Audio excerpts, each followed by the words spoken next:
Okay, so this is a tutorial on the glenohumeral joint.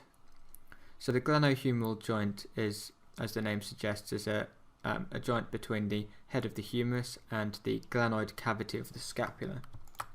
So you can see the glenoid cavity of the scapula here. So this joint is a synovial ball and socket joint, and it's quite an unstable joint because the head of the humerus is relatively large, whereas the glenoid cavity of the scapula is actually quite shallow. So it's very mobile because of this relationship between the shallow glenoid cavity and the large humeral head. So because of this instability, it's actually a very mobile joint.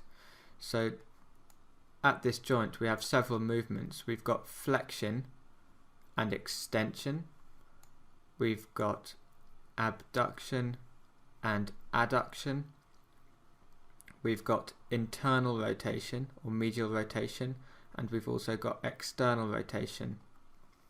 And we've also got circumduction, which is a combination of flexion, extension, abduction and adduction. So there's a lot of movements at this joint. So I've just brought the muscle layer in, and you can see some of the muscles which surround this joint and actually add a bit of stability to it. So you've got this deltoid muscle here, you've got the pectoralis major at the front anteriorly, you've got the long head of the biceps which comes up and goes over the glenohumeral joint and adds a bit of stability there. At the back you've got the long head of the triceps tendon, and you've obviously got the rotator cuff muscles which are crucial in maintaining stability of this joint. And you also got the teres major and latissimus dorsi muscles.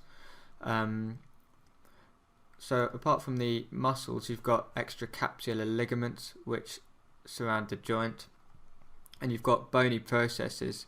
So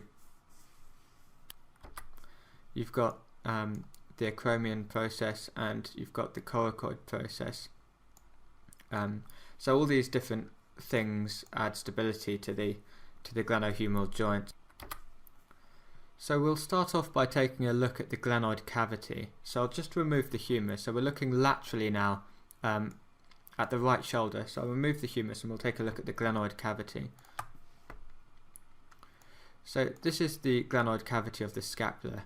And it's not shown on this model, but the margins of this glenoid cavity are surrounded by a fibrocartilaginous collar called the glenoid labrum. So this sits around the perimeter, or the margins of the glenoid cavity, and actually adds a bit of depth to the glenoid cavity. So I've just switched over to this diagram here, and we're looking at the same view, a lateral view of the right shoulder. So we've got the acromion posteriorly and the coracoid process anteriorly. So you can see this fibrocartilaginous collar, the glenoid labrum, surrounding the glenoid fossa.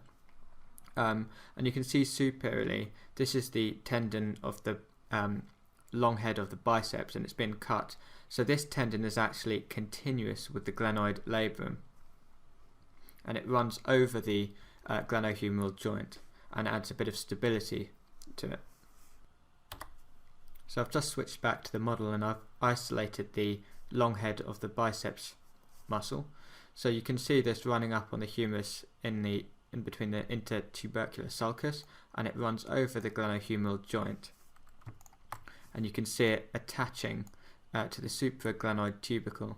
So this tendon at its origin is continuous with the glenoid labrum, which I showed you in that previous diagram. So just like in many other joints, there's a joint capsule which surrounds the glenohumeral joint.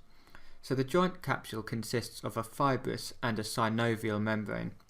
So the fibrous membrane wraps around the glenohumeral joint, so it wraps around the outside of the glenoid labrum, and it actually encloses the head of the origin of this tendon.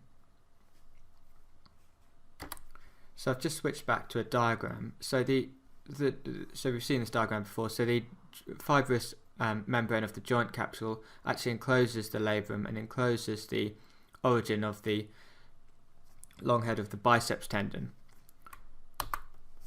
So this diagram here just shows the joint capsule itself, so you can see it enclosing the glenohumeral joint, and you can see its attachment on the anatomical neck of the humerus.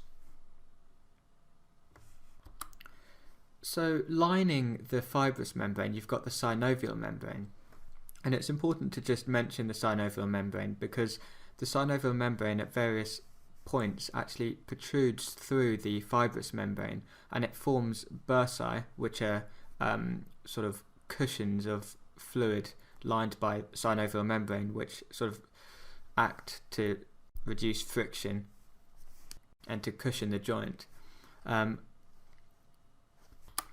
So the bursae are quite important to be aware of because they can get inflamed and cause pain in the shoulder joint.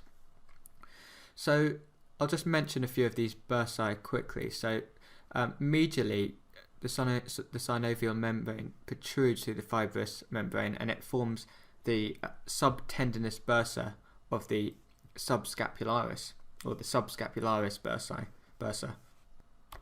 And I'll just flick over to the 3D model in a moment, but I'll just mention this first. So you've also got a synovial sheath which wraps around the long head of the biceps tendon as it passes through the intertubercular sulcus between the greater and lesser tubercles of the humerus. So you can see this synovial sheath here. So this just reduces friction of this tendon. So we'll just take a look at a couple of those bursae that I mentioned. So looking here, we can see the tendon of the subscapularis inserting onto the lesser tubercle of the humerus. So I'll just remove that, and you can see the bursa that lies underneath. So I'll just remove the this biceps tendon and the coracobrachialis muscle, and you can see this bursa. Bursae is plural, bursa is singular. So you can see this bursa which sat underneath the tendon of the subscapularis muscle. So this is the subtendinous bursa of the subscapularis. So this is formed by a protrusion of the synovial membrane through the fibrous membrane. So we've also got a few other bursae. So this large bursa here, is the subacromial and subdeltoid bursa, which sits obviously under the acromion process and between the deltoid muscle. And this is quite important because it can get inflamed because of the very narrow space between the acromion and the head of the humerus. You've also got this bursa which sits on top of the acromion and lies between the skin and the acromion. You've got a small little bursa which lies underneath the coracoid process. So you can see the coracoid process here, and the little bursa sits underneath it. And then you've got bursae which sit in relation to the rotator cuff muscles. So you've got a bursa here as well. But it's important to be aware of the subacromial and subdeltoid bursae and the subtendinous bursa of the subscapularis muscle. So just going back to this diagram again, so we're looking at the joint capsule of the glenohumeral joint. So the fibrous membrane of the joint capsule is thickened to form ligaments which support the joint. So we'll take a look at those ligaments now. So there are 5 ligaments you need to remember. So you've got 3 glenohumeral ligaments. So, you've got the transverse humeral ligament and the coracohumeral ligament. So the glenohumeral ligaments can be seen here, but they're not really shown that clearly. They're not shown as distinct ligaments, but you've got a superior, middle and inferior glenohumeral ligament, and these attach onto the lesser tubercle, and they originate on the margin of the glenoid cavity. So you've got a superior, middle and inferior glenohumeral ligament. Next we've got this ligament here, which is the transverse humeral ligament, and this attaches, well, it attaches from the lesser tubercle to the greater tubercle. and this lies over the biceps tendon as it passes through the intertubercular sulcus. And lastly, we've got this ligament called the coracohumeral ligament because it attaches from the coracoid process to the humerus.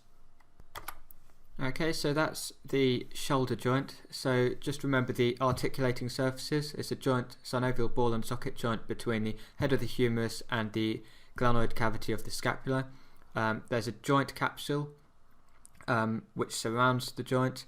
The synovial membrane protrudes through the fibrous membrane to form bursae and to wrap around the biceps tendon, long head of the biceps tendon.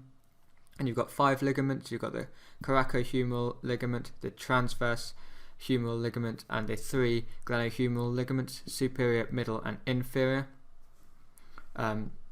Stability to the joint is provided by muscles. You've got rotator cuff muscles, pectoralis major, deltoid, long head of the triceps, long head of the biceps, teres major.